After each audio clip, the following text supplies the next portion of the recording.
ഇവൻ ഔസു ചെറിയൊരു smokeless oven കട നടത്തുന്നവൻ. പക്ഷേ സ്മോക്കേലെസ് ഓവനിലാണ് കൂടുതൽ ലാഭം കണ്ടുപിടിച്ചിരിക്കുന്നത്. ഒരു ദിവസം വാർത്ത വന്നു, ഗ്യാസ് സിലിണ്ടറുകളുടെ വലിയ ക്ഷാമം. ഗ്യാസ് സിലിണ്ടറുകളുടെ ക്ഷാമം രൂക്ഷമാണ്. സർക്കാർ അടിയന്തര നടപടികൾ പ്രഖ്യാപിച്ചു. എന്തൊരു പ്രശ്നമാണ്, ഞങ്ങൾക്ക് എന്തു ചെയ്യാനാകോ? ഔസുവിന്റെ കണ്ണുകൾ മിന്നി. ഇപ്പോഴാണ് സമയം എന്നവൻ ചിരിച്ചു.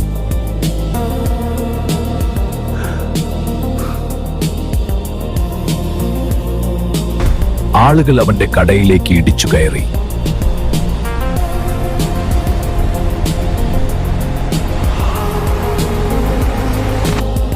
ഒരു ദിവസം തന്നെ അവന്റെ എല്ലാ സ്റ്റോക്കും വിട്ടുതീർന്നു.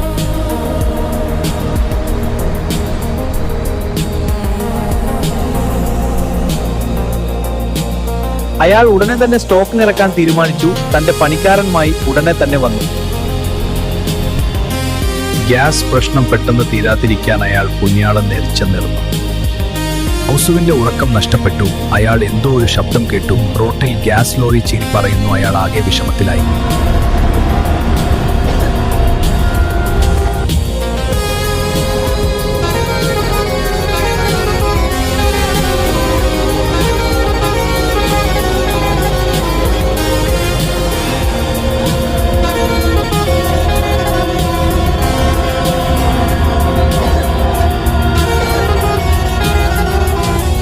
അയാളുടെ ഭാര്യ പറഞ്ഞു, അതിമോഹം വേണ്ട ദിനേശ, നമ്മൾ ഇപ്പോഴാണ് ആളുകളെ സഹായിക്കേണ്ടത്.